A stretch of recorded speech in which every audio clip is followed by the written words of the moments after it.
My dad called my career filthy and cut me out of the family fortune, then asked me for $120,000 when my brother wrecked the family business.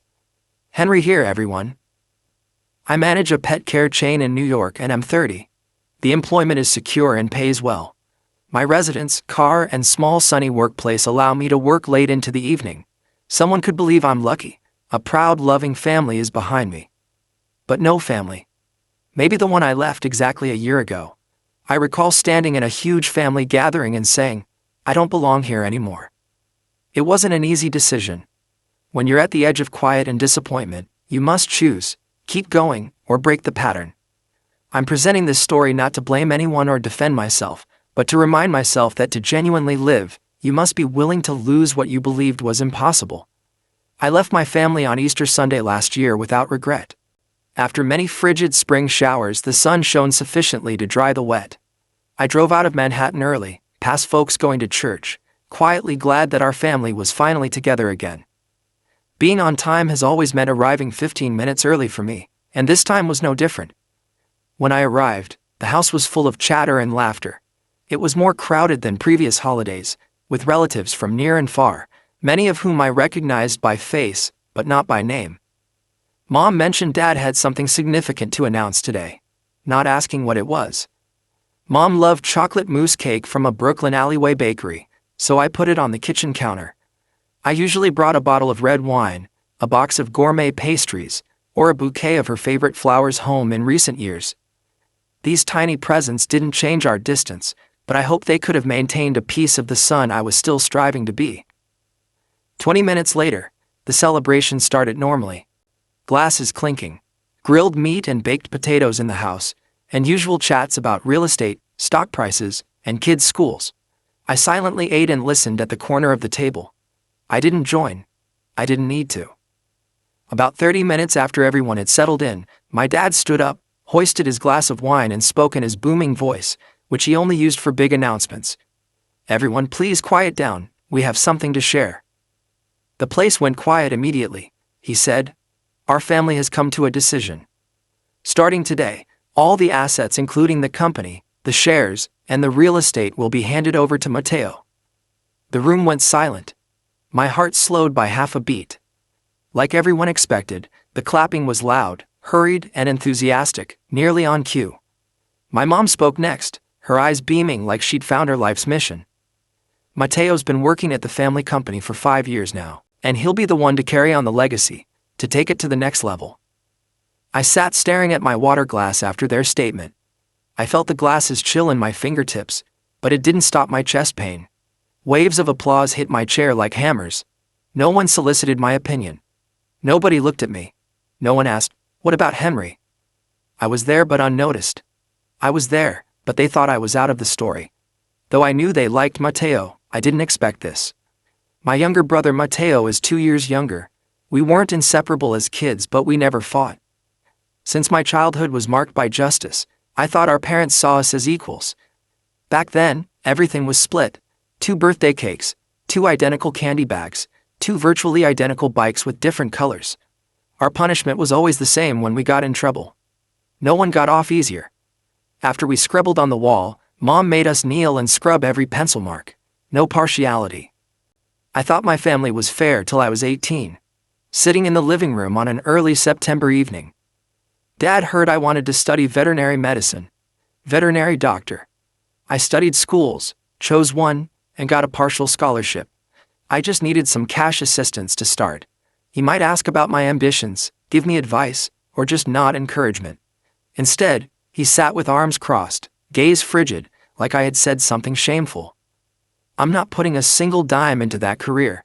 If that's what you want, you're on your own. I lost all hope of what family meant with that one sentence, simple but final. I didn't get it then. I didn't understand how a career choice could make me feel traitorous. It took years to understand that my choices didn't match their agenda. After that, I wasn't the family's pride. That job gradually fell to Matteo.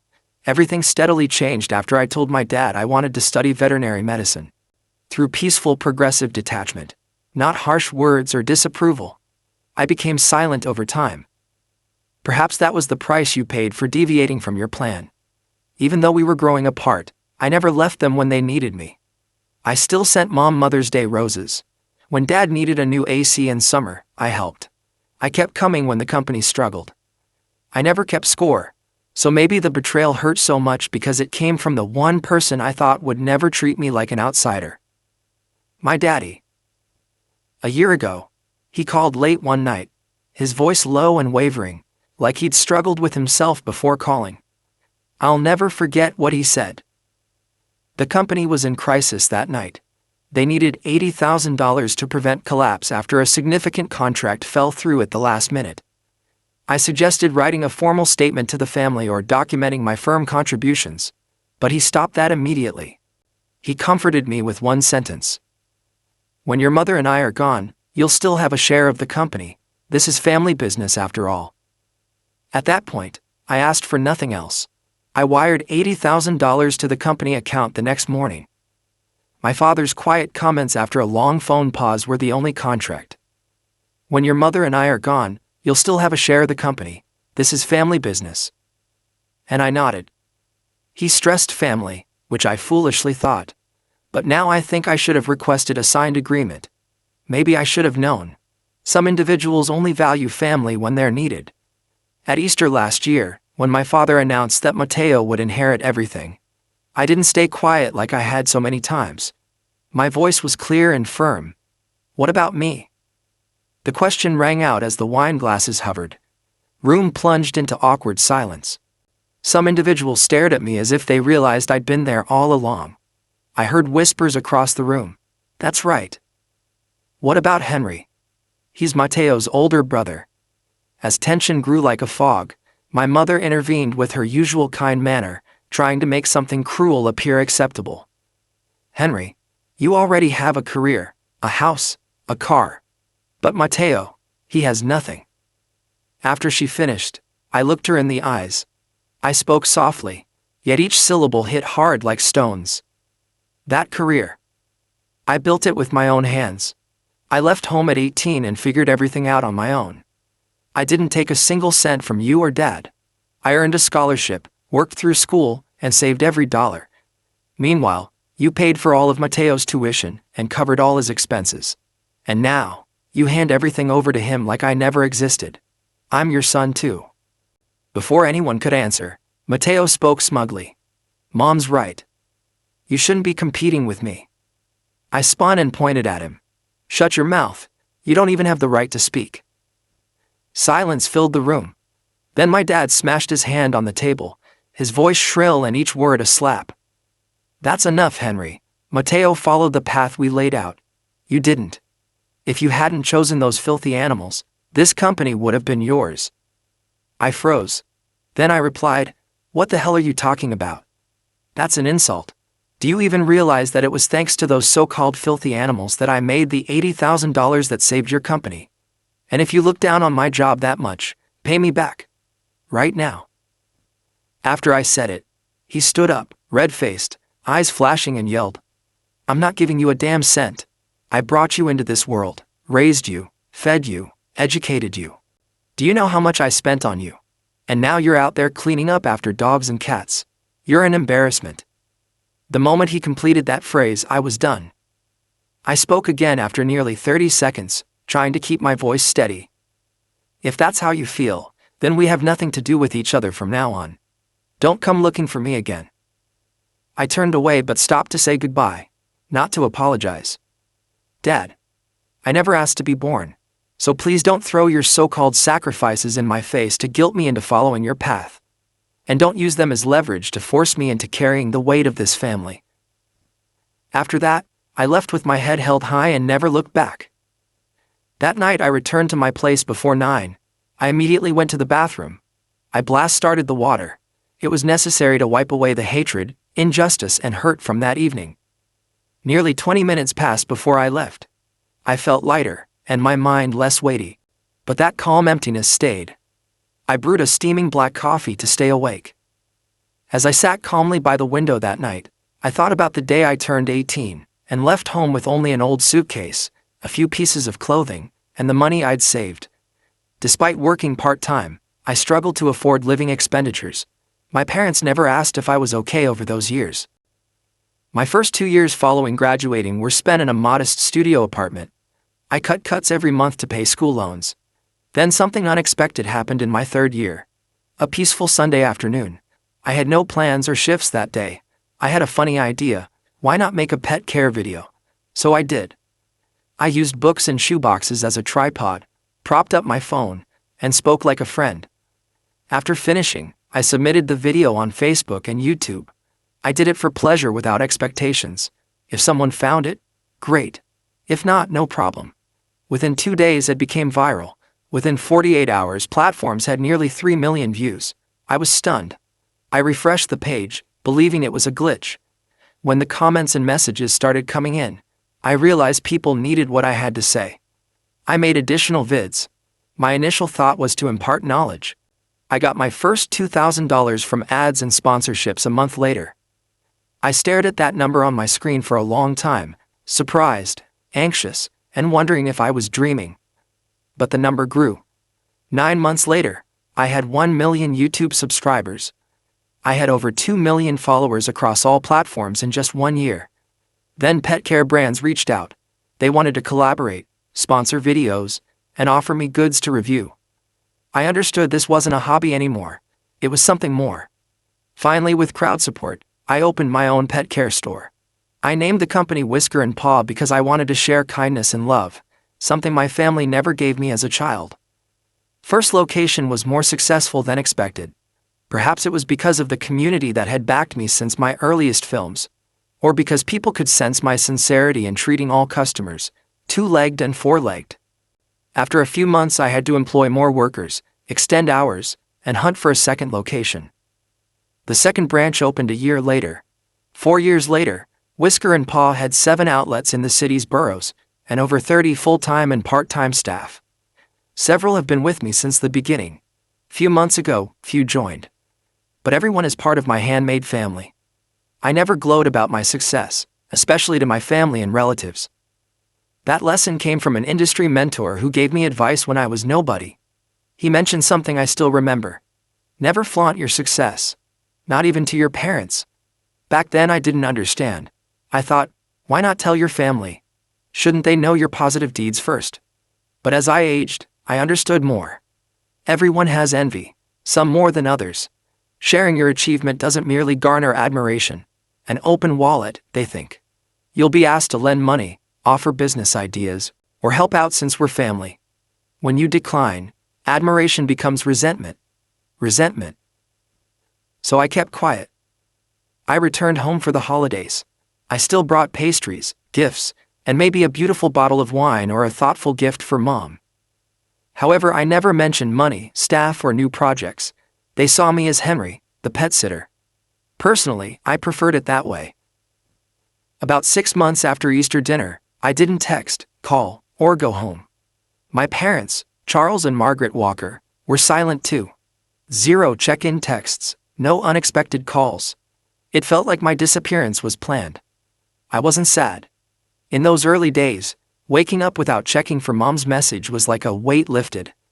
Every night I could sit alone in my quiet apartment, drink late-night coffee, and work without being pulled back into that vague sense of family responsibility. First time in years I could name the feeling. Freedom. However, 6 months ago, my phone rang as I was pouring a second cup of coffee on a Saturday morning. It was Dad. His name appeared on the screen and I froze in the kitchen. I held the half-full coffee cup with my thumb over the decline button, but I didn't touch it. I briefly considered the possibility that they'd altered. Imagine a call to apologize. I don't know why I believed that. Maybe I still wanted to believe they'd thought about everything after that night. Maybe I still had a tiny bit of hope. A few rings later, I replied. My father's voice was immediate. No small talk or hesitation. He adds, Henry, the company's in serious trouble. Mateo signed the wrong contract. Now we're looking at $120,000 in damages. Can you help us? For the family's reputation, for the Walker name. Without thinking, I said, $80,000 was more than enough, Dad. If you want my help, start by paying that back. The other end is silent. He looked furious or disappointed, but I didn't care. I said, before he could respond, and if the only thing you're trying to save is the family name, let me remind you. That name never once stood up for me. I let them figure out the $120,000 mess after hanging up. After rejecting my father on the phone the day before, I figured they'd leave me alone. I misjudged them. Next morning, my doorbell rang loudly, rapidly, and insistently past 7 a.m. No courtesy or hesitation. Pushy, demanding, like someone was forcing me out. I hesitated when I opened the door. Mateo and my parents stood there. I didn't invite them. I fully blocked the entrance at the threshold, signaling this is no longer our shared place. I knew why they were there, so I said it clearly, but calmly. If you're here for $120,000, turn around. I'm not helping. My words resonated clearly along the quiet hallway despite my low voice. After I finished, my mom retreated. Something else made her eyes crimson, not tears. Maybe stress. Maybe disappointment. Maybe rage. With nowhere to go, she spoke next, attempting to sound gentle but tight. Henry, you have a whole chain of pet care stores. $120,000 isn't that much to you. I'm begging you. If you don't help, the company will collapse. Our family will lose everything. Mateo moved half step forward. My eyes were ignored. I'd never heard his voice so quiet. Henry, please, just this once. I know I messed up. I know I ruined everything. I remained silent. I let them speak. Didn't interrupt. My head didn't tremble. I stared at them, grasping the doorframe like my boundaries would come apart if I let go. After some pause, I replied slowly and clearly. Leave, before I call the police. My father's face hardened instantaneously. My mother opened her mouth to say more, but I stopped her. I repeated it louder to avoid confusion. I have nothing to do with any of you anymore. You all have to live with the consequences of your choices, your favoritism, your silence. Mateo too. If the company collapses, that's not a tragedy. It's a consequence, and I'm not responsible for saving anyone. I closed the door. Firm, final. I returned to my cold coffee when they were gone. My mind was already going in another direction. My mind whispered a question that stopped me mid-sip. How did they know I have 7 stores? Never told. I never mentioned it. Always kept my distance. Even at rare family meetings before everything fell apart, I never mentioned my business size or earnings. They didn't follow me on LinkedIn or Instagram. Then I realized, YouTube. One thing I couldn't hide. I still post pet care videos here. Gentle, meaningful clips about my profession and animal love. Someone they knew may have sent them a link. Maybe they found it themselves. That sent a shudder down my spine. Not because I feared discovery. I knew what they became when they sensed an opportunity to exploit. I acted immediately. I unlocked my phone's message screen and typed each phrase clearly. The sentences were like door knocks. If you, Mom, or Mateo take any action that damages my reputation or business, I will sue. I'm serious. After sending, I prayed they wouldn't cross the border. Mateo kept going despite my clear warning. Next day he posted on Facebook, Reddit, and Instagram. After not reading it right away, friends sent it to me. I was questioned by firm employees and the media. I didn't need to read every word to understand his writing. His post stated that I abandoned my family when they were near bankruptcy, and that I ignored my parents' requests for aid. He stated I expelled them like strangers from my house. Of course, he noted that I had mistreated my flesh and blood before. The plot was so twisted that I couldn't tell what was real. People don't care about the truth. They just want an emotional story with a cold, affluent villain, a struggling, innocent family, and a terrible ending they can gossip about and condemn. I lost clients after Mateo posted that morning. Numerous grooming appointments were canceled. Our company's social media was inundated.